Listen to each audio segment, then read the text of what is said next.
bitch. Extra honest, extra unbiased, but a little bit shady. Go ahead, like and subscribe.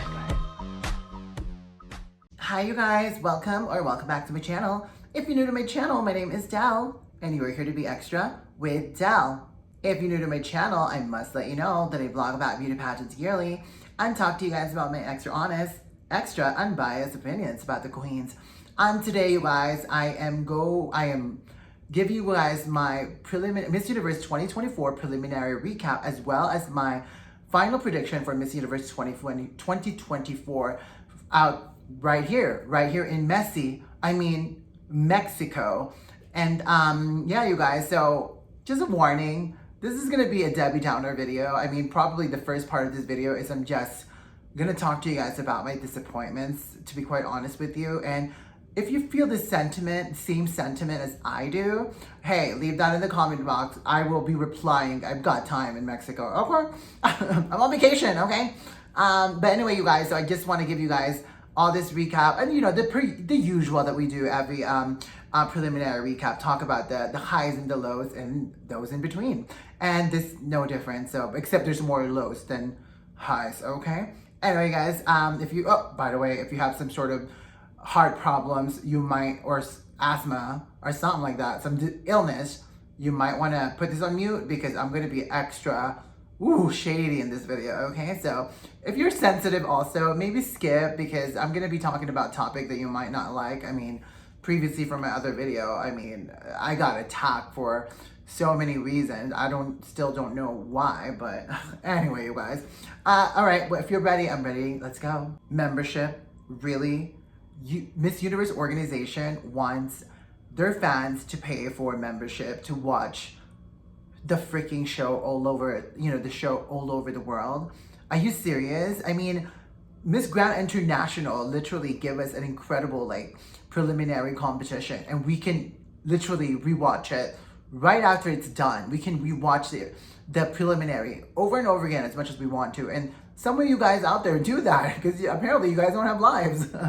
But anyway, you guys, just the money hungriness, it's just really, really killing me. Oh, by the way, I have heard also from a good source that the organization during last night, yesterday, not last night preliminary, but the night before that, they were selling all these accessories or merchandise to the queens.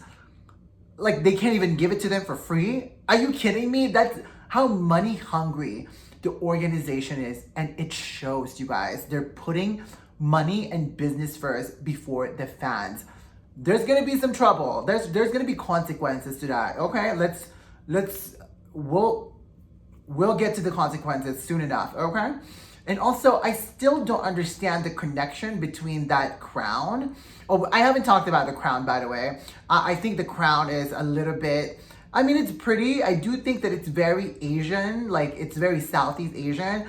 I mean, it is made in the Philippines. I immediately thought it looked like a Miss Universe Philippines crown. So I'm not sure. I'm not a fan of it. It's beautiful. It doesn't feel Miss Universe, and it makes me believe that there might be some cooking show happening or some regation. But I still don't understand the crown and the connection of that to, because I know it's inspired by butterfly, but I don't understand that connection to the infinity. So, now that leads me to the stage. That is one of the most disappointing stage thus far I've seen, in terms of Miss Universe, because, I watched Miss Earth, so that was disappointing. But in terms of Miss Universe, you guys, I mean, last year, phenomenal. Even in New Orleans, it was pretty good. When they were in Israel, that was actually really phenomenal also. When they were in the Philippines, when they were in Thailand, you know what I mean? Even when they're in Las Vegas, you guys, the stage is fabulous. This year, the stage is flat.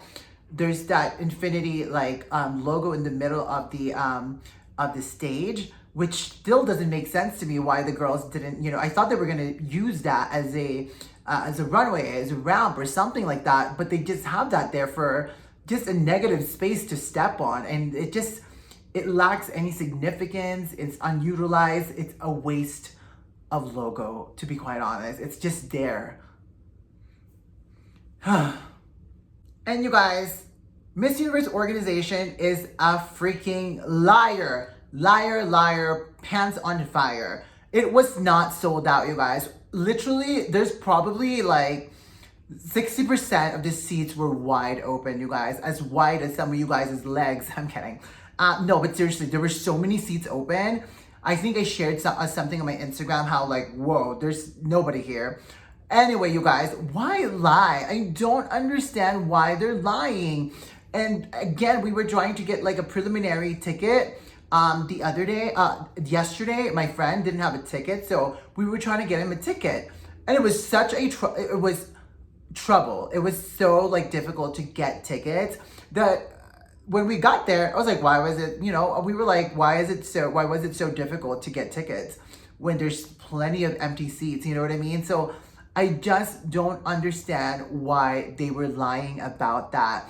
Was that all for show? So people around the world will perceive that Miss Universe is not losing their, powerhouseness. It's clearly there's a lot of disappointed like fans, and they're not engaged because the Miss Universe organization has now switched their focus on money. Hungry hippos, okay?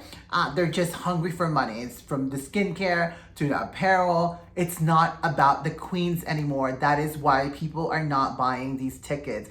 And then they go on and lie about it. They're lying to you. They lied to me. They lied to my friend. They lied to you guys.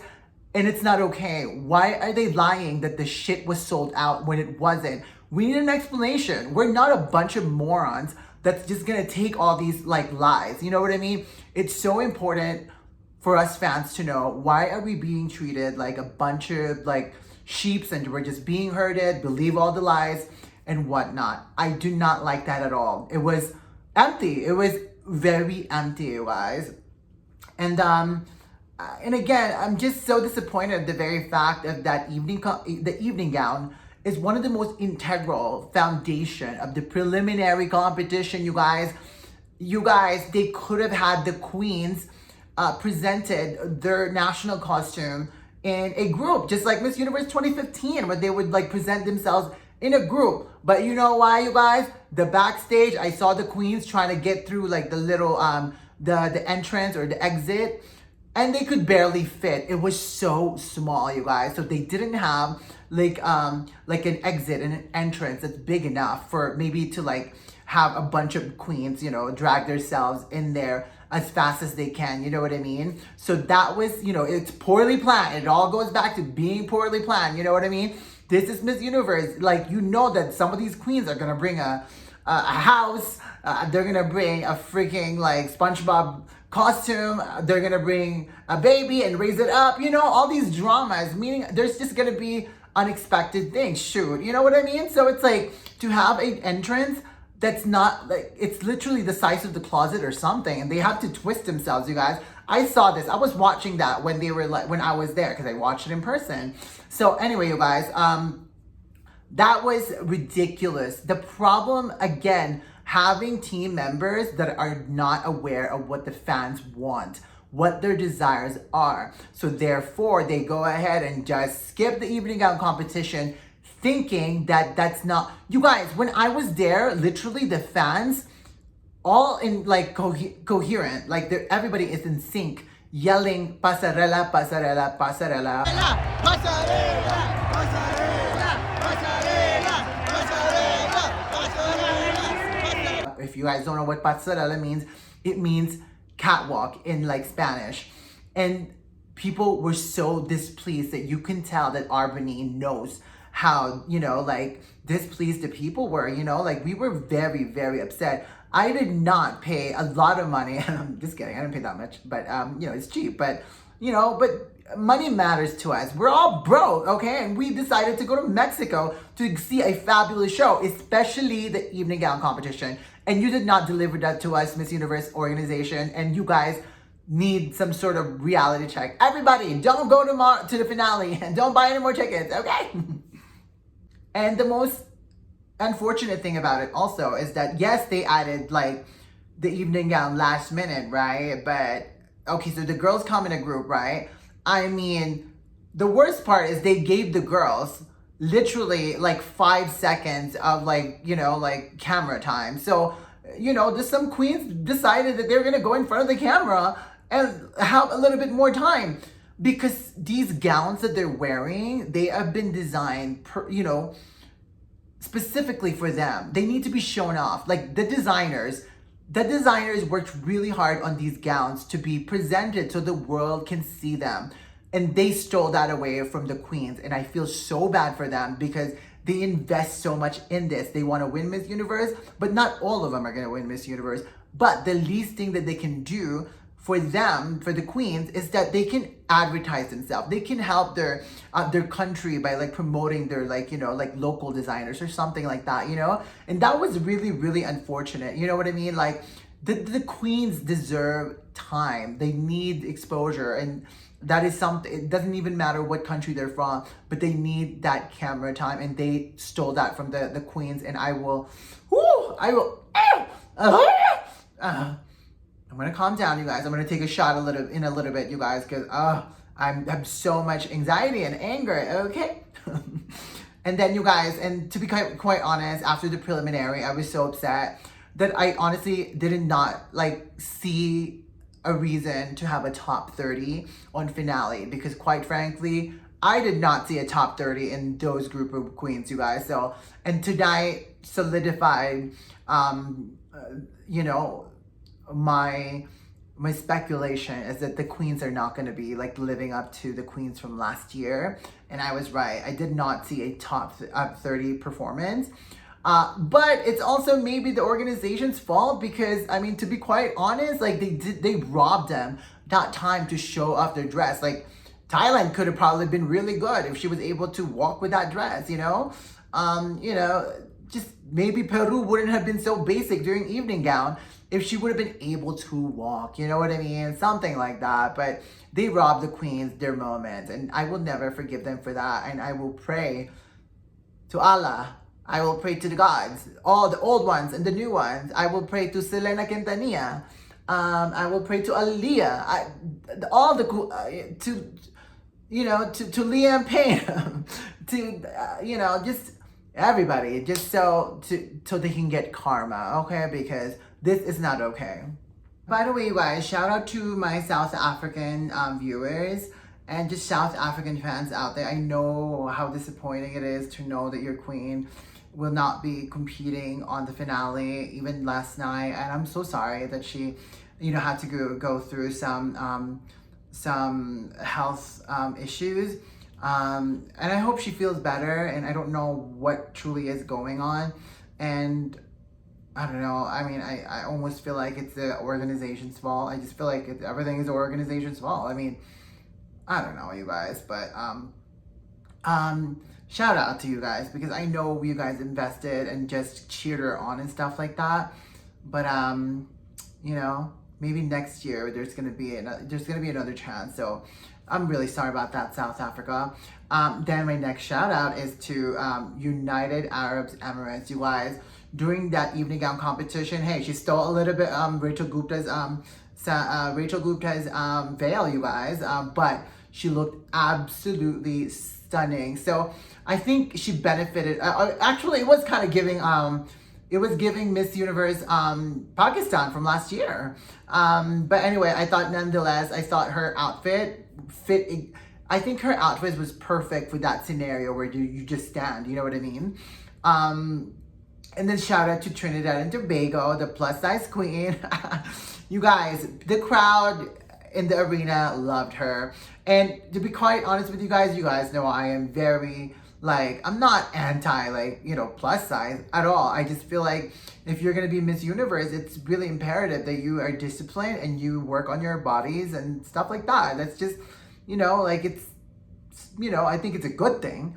But I will say that her confidence and her walk and her presentation, I thought was fabulous. Actually, she had better walk than some of those skinny bitches. So kudos to Trinidad and Tobago, you guys. For real, for real. And then, you guys, I want to say this sentiment now that I think the Asian queens did really poorly last night. And I just think in general, like Asia this year has been very weak. The queens that I thought that were going to be like really, really incredible, like Miss Malaysia, Miss Thailand. Oh, Thailand's probably my biggest disappointment, honestly. But she will still make it. She will still make it. Thailand will still make it. Even Malaysia, I still think she would still make it. I also was a bit disappointed with India. I thought India looked really young. But even like in person, when I would see her, she's very beautiful, but she looks very young. And I think that she should have like really added more makeup to her face to kind of not age her, but just to make her look more like queen-ish, you know what I mean? Maybe a strong red lip or something like that. Just kind of, not age her, but just kind of to look like a queen. And then the Philippines, why didn't they go with that Naomi Campbell look? Again, if it's not broken, don't fix it, you guys. I thought the Philippines should have went with that, you know, her look during Miss Universe Philippines, that long black hair, that Naomi Campbell vibe, you know what I mean? I felt like she should have done something like that, and she didn't do that. And that ball gown, I thought that was really cute, but maybe for a gala or something like that. So, but I do think that the Philippines will still make it. I mean, you know, I mean, if my theory is correct that about like the crown being made in the Philippines, you know, just a little fishy in that sense, you know. But I do think that these queens who I thought performed poorly will still make it to the top 30. And then I was disappointed with Puerto Rico. I know she's got a lot of fans, but I just feel like she's not giving. And then Colombia, same thing with Colombia, two powerhouse. And I think this year they just kind of fall flat for me, you know. And I usually love my Puerto Ricanas, okay? But this year I don't see a queen. She's a beautiful woman, okay? But I don't see a queen. Same with Colombia. And then I think those are the queens that I kind of expected to do well, but then kind of fell flat for me. So, hey, there's always next year. And plus, they still probably will make it anyway because of their sash and how much fans they have in the crowd. All right, now I just finished all my rant, you guys. Let's now get to the fun stuff. This is gonna be my top 15 best performance during the preliminary competition. But it's also going to be my final prediction for Miss Universe 2024, okay? So, you know, if your girl makes it in here, I do think that she has a chance to be in the top 12. And if she performs well, and if they're given the opportunity to walk in their evening gown this time around, that maybe perhaps these queens in my top 15 will be able to snag the crown in a couple of days, okay? Starting with my number 15, it's going to be Miss Universe 𝐷𝐷𝐷𝐷𝐷𝐷𝐷𝐷𝐷𝐷𝐷. I think that's how you say it. So when I was watching her, she's one of the queens that were a little bit more curvier, the thicker girls. And I think that during her swimsuit, she was just like oozing confidence, that it's something that I really gravitate towards to. And that face, you guys, that morena beauty, it's absolutely stunning. I mean, besides the fact that there's so many morena queens, you know, this year that are just absolutely just looking stunning, she was able to manage to command a presence during the preliminary swim. And in the evening gown, actually, I thought she looked really, really good also. And her presentation, even though she didn't get to walk, but like that 5 seconds of camera time, I thought she did good enough to stand out. So I think that she could possibly go in there and try to win it. For my number 14, it's going to be Miss Universe Jamaica. I know, so I had her up like pretty high in my list previously, and as well as my second leaderboard. But yeah, last night, I still have confidence in her because she does. When I saw her get off the bus the other night, I was just like, wow, this girl is stunning. But I think maybe the makeup artist hates her because her lashes were so low. Like she was like literally like this, you guys. She looked like she was high as hell. Oh, she is Jamaican though. She might be high. I can't, you guys. So I thought Rachel Silva looked absolutely stunning. She has a strong walk. During the evening gown, I thought she looked really stunning too. That gold dress on her just kind of illuminated her fabulous, absolute beautiful melanin skin. And I just think she's a really, really gorgeous girl with like great speaking skills. I had to pull her back down because I feel like some other girls really kind of outshined her. But nonetheless, I do see her winning, possibly. I mean, I don't know. You never know. You never know these things, especially this year, you guys. And also just, I think she will probably still make it to the top 12. For number 13, it's going to be Miss Universe Canada, Ashley Callingbull. So I consistently had her in my favorites. I just think that I do think that her story is important. I will always say that because of the indigenous story and it's the integral foundation of the history in Canada, in Northern America, really. I think that she did pretty well during the prelims. She's got a strong, I think in that group that she was in, she was the last one to be called, and she ended and closed it quite well, especially when they were like, walking in groups. I also really loved her during the evening gown in that small clip of her. I thought she was able to look like she was a queen, even she just stood there. And the gown really complemented her like absolutely stunning Morena queen. Skin, I'm sorry. And then for my number 12, it's going to be Miss Universe New Zealand. I think out of all the half Filipino queens that are competing this year, I think New Zealand, again, her competing in Miss Universe Philippines twice proves that she has gained a lot from it. I mean, she was not doing too much. She was an extra, like the usual things that she would do at Miss Universe Philippines. She was composed, she was demure, she was chic, sophisticated, but there's a touch of like flirtiness about her, like pasarela. So I thought she was really, really incredible. And again, the evening gown, she wasn't like incredible, but I still think that this girl performed well, and there was something about her that was definitely captivating. For my number 11 is going to be Miss Universe Peru, Tatiana Calmel. I know, I'm sorry to say this, you guys, but Tatiana Calmel kind of really, I thought actually her highlight was her national costume. I was like, damn, she's working it. So it was so promising. I was like, if she would just continue this vibe, I hope that she does, because this would be a game changer for her, But that swimsuit, that was as flat as Asian people's butt. I'm kidding, Asian people. No, but it was just so flat, you guys. I was like, what is going on? But then when she came out in a group, she was all happy, and all of a sudden she was being fabulous. That was so inconsistent, you guys. And then during the evening gown, that dress she wore absolutely did not do anything for her. And so to me, that was really, really disappointing. However, I do think that her experience will propel her forward. And I mean, I would bank on the very fact that maybe if they would just allowed her to walk and do a pasarela during the evening gown, probably she could have been better, because I know her like capability. So, but I'm sorry, Peru, that's just my opinion. And I think Peru it's hers to lose. And I think, oh, by the way, I met her boyfriend while I was in line. When I was at the arena, I met her boyfriend. And her mom, you guys, her mom is very tall. Okay, off topic. But anyway, you guys, she's my number 11. Hopefully there's some magic happens, and then that Inca spirit, takes over and just give her the strength to walk with more, like, I don't know, pasarela grace or something. For my number 10, it's going to be Miss Universe Cambodia. All right, you guys, so Miss Universe Cambodia, who is allegedly my twin.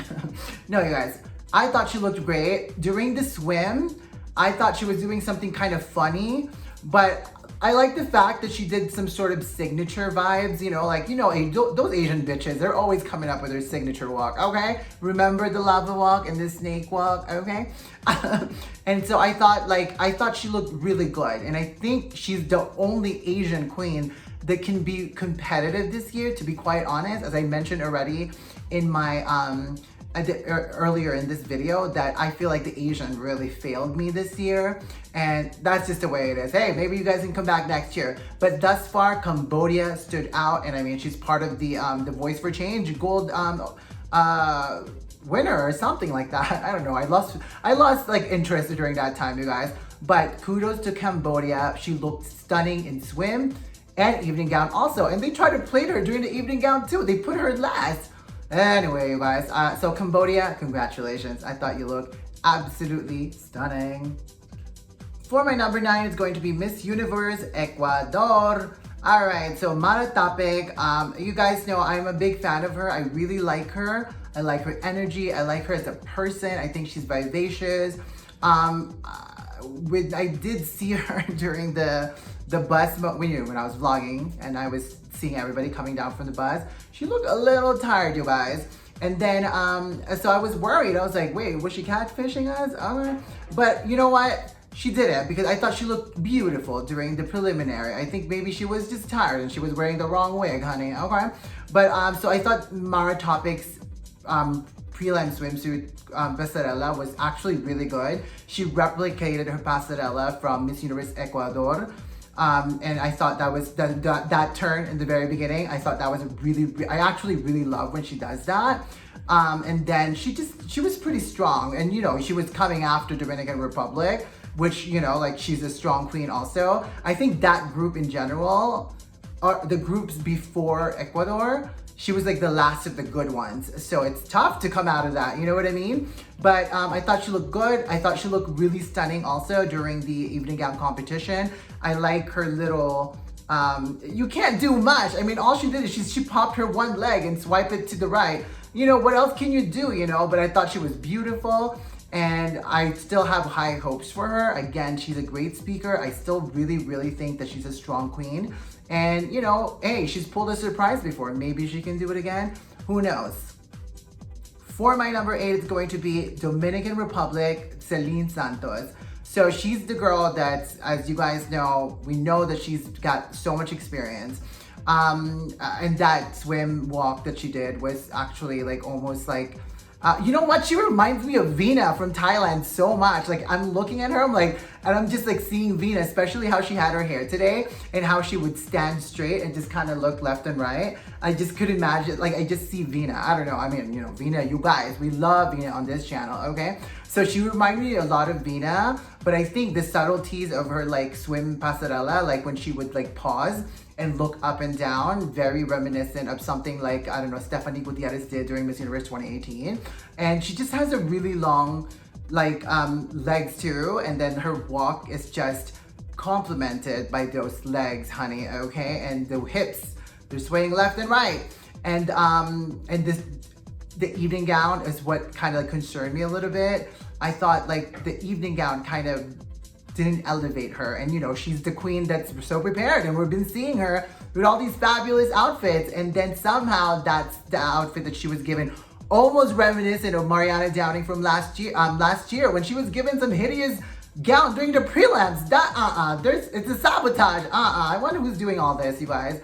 Anyway, hopefully her swim and her like experience can carry her. I think it can. There's no way that like Dominican Republic is gonna be 𝐷𝐷𝐸𝐸 like twice in a row, you know what I mean?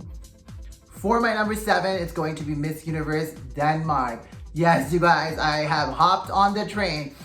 To be quite honest, when I saw her during the first arrival of the queens at the hotel, or the jail, if I should say, at the hotel, El Presidente Hotel, I thought she was actually really stunning, and I didn't even know anything about her. I just saw her and I was like, whoa, that is a stunning blonde girl. I just had worry about the speaking because I've seen some of her interviews.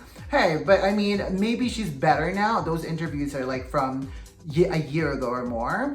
I thought she performed really, really spectacular. I thought she looked stunning. Her swim was like incredible. Her evening gown elevated even more of her beauty. I thought she looked absolutely stunning, and definitely allowed everybody to forget about that one other blonde queen, Finland. Ugh, yikes. So Denmark, go represent those blonde queens, okay? For my number 6, it's going to be Miss Universe Brazil. Okay, so Luana Cavalcante, this queen has I think in the last few days has really kind of taken like a step forward and ensure that she will be noticed. And you guys, when I saw this bitch when she got off the bus, I was like, what the hell's wrong with your wig? But even with that messy wig, she still looked absolutely stunning. The body, the cuerpa, it's amazing, you guys. Brazil, she's stunning. And during that swimsuit competition, I was obsessed, you guys. And even during the national competition, I thought she looked really stunning. Both looking at her, like at the stage, as well as the jumbo screen, as well as rewatching it. Okay, I'm doing my research, I'm rewatching and stuff like that. So we don't want to make mistakes, okay? But we sometimes make mistakes, that's okay. But Brazil, the only disappointment to me is during the evening gown. I did not like what she wore at all. I thought it did not elevate her. I didn't like her hair. Nonetheless, she looked really stunning. I just felt like the hair didn't like suit the dress. There's a bit of contrast or contradiction.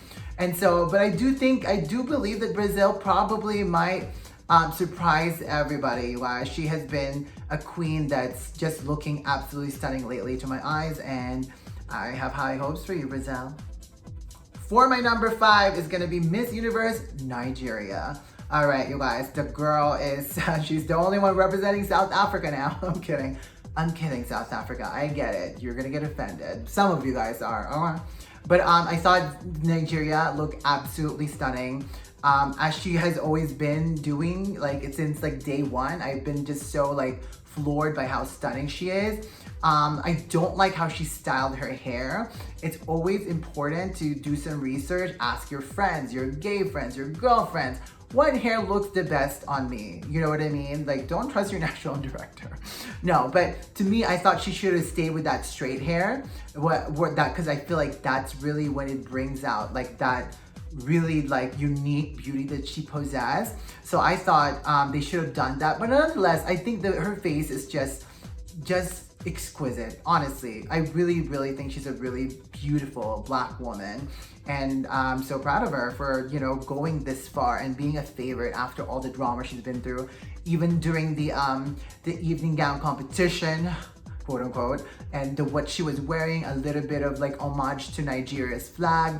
So I really love that, and she keeps Nigeria in her heart. So I hope Nigeria, you guys are proud of her, because she was looking absolutely stunning last night. And again, you guys, she speaks well, so I have zero doubt like that this girl is going to miss the cut for the top 12 or top 5. I think she deserves to be there, totally. For my number 3, it's going to surprise you, queens. I know, you guys know I'm very unpredictable, and I tell you guys things how I see it, and I'm sorry, it's just the way it is. I'm going to have Miss Universe Somalia as my number 3. I actually really loved her performance.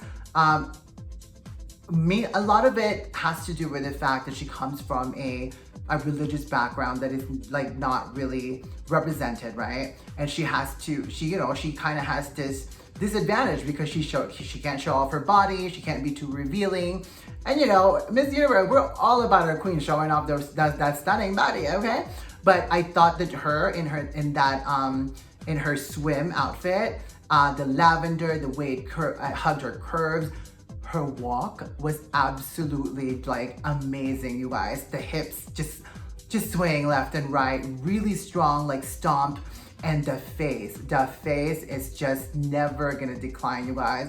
And I think ultimately the hijab and the head wrap helps her in a sense that like all the focus goes straight to her stunning face, and she doesn't do a whole lot of changes to her face. She stays with that color palette that's very sophisticated and just in the same tone as her skin. So it really like just complement her just to the T. And when that's like on a jumbo screen, it's just, whoa, you are stunning, girl. And you guys, this girl, and the evening gown, I thought she looked absolutely stunning too. Simple dress, but powerful. She was in like deep red burgundy and with like a trumpet sleeve, and she was able to kind of play with it. And then that head wrap matching it, that's really cute, you guys. She really got me into like wanting to wear like head wraps, honestly. And most importantly, you guys know this girl was top 10 at Miss World And so we all know that theory that all these queens of Miss World, they always do incredible at Miss Universo. So I have really high hopes for Malia. I hope that she makes history. And if she doesn't make it that far, hey, whatever. I thought she was fabulous. And I'm very proud of the very fact that I put her there. For my number 2 is gonna be another surprise, you guys. And I've noticed this girl, but I never quite got to know her. But the girl that stole my heart, my heart last night was Miss Universe Bolivia. I thought Bolivia, when she came out during that swim, you guys, I was just having orgasm. I'm kidding. I was not, okay? But I thought she looked so stunning when she came out, and she had like one of the most Miss Universe like passerella that I've seen. The face looks even better in person. She was also one of the queens that I saw that I was like gagging over, like when she got off the bus and I saw her, I was like, whoa, that's Miss Bolivia. And then you guys, when you see her on the jumbo screen, it's just incredible. And the engagement that she has in her eyes, she was absolutely captivating. I loved Bolivia during the prelims, even during the evening gown also. I thought she looked sophisticated, she looks like a queen, and she looks like she's gonna put up a good fight, and she will do that. I believe she will absolutely do that and give the my winner a run for her money. And so Bolivia, and she was also one of the Voice for Change winner. So I have really high hopes for Bolivia. And again, stole my heart, you guys. Just stole my heart on that night, a very important night. And for my number 1, yeah, you guys, I know, it's gonna be the powerhouse of the powerhouse. It's gonna be Miss Universe Venezuela. All right, Eliana Marquez, I thought she had the best overall performance from the national costume, or if we even like care about that, from the national costume. I thought she was dramatic. I thought it was symbolic given the fact that she's a mother. And then the way she like raised that child as if it was Simba. It was so dramatic, you guys. The Venezuelan were very loud. I mean, all the Latinos were loud, you guys, but the Venezuelan were extra loud because they know that this girl is a competitive bitch, okay? I thought she looked stunning. The swim was absolutely stunning. It's just Venezuelan's swim walk, always amazing, you guys. She almost kind of reminded me of a mixture of like her walk of like Amanda's and like Stephanie Gutierrez, you know, just the way her hips move and stuff like that. The evening gown, she looked absolutely stunning. She popped in that color. You guys, the girl's a great speaker, so I think she might win. That's about it, queens. First and foremost, you guys, I had to go fix my lashes. Yes, I didn't realize that my lashes was dangling, you guys. I thought there was like some sort of dirt on my like, you know, like the screen of my phone, and I was like, oh, it's just a dirt. Then I realized, oh crap, it's my freaking lashes. Anyway, you guys, look, it was a messy show, so I had to be messy myself, okay? Please forgive me, okay? I mean, I'm just trying to go with the theme of messiness, okay? In Mexico. I'm kidding, you guys. I'm kidding, Mexico. You guys are lovely people for sure. Anyway, you guys, so that's my top 15 finale picks, and I hope that something hits because I don't want to get into bully anymore. I'm kidding. I don't care, you guys. That's how I feel, and that's, you know, what's gonna be there. So anyway, you guys, let me know what your thoughts are in the comment box. Let me know who's your top 15, top 20. I only did 15. I think top 20 is too like long. So 15 meaning like these are the girls that I see going all the way to the top 12 where they hopefully will be able to do a catwalk for their freaking evening gown, okay, during the evening gown competition, because it's not okay. It's not okay, okay? It's not okay. It's not okay. Oh my God. They robbed the girls of their like prelims evening gown competition moment. Really, you guys. And they robbed us of things to gag over. You know what I mean? They know what it's all about. We know it's all about the gown, but as well as how they carried it. You know what I mean? Anyway, you guys. But yeah, that's Again, that's my recap of this year's Miss Universe 2024 preliminary competition, as well as my final prediction. Hope you enjoyed this video. I hope you're not too angry, and if you are, go take a shot of tequila. I'm gonna do that right now and get me some tacos from the taqueria. And yeah, and hopefully I'll wake up tomorrow feeling a little bit better. Okay? Probably I will be, because I'm gonna do like some, you know, some like trips and stuff like that, and just sightseeing and all that stuff. So I might be MIA for a day, you guys, so don't miss me too much, okay? All right, you guys, that's about it. Again, thank you so much for watching. Like and subscribe if you haven't yet. And if you are not in a good mood, well, you're gonna get over it, okay? Everything's gonna be better. But just always remember, stay beautiful and stay extra. Bye, guys.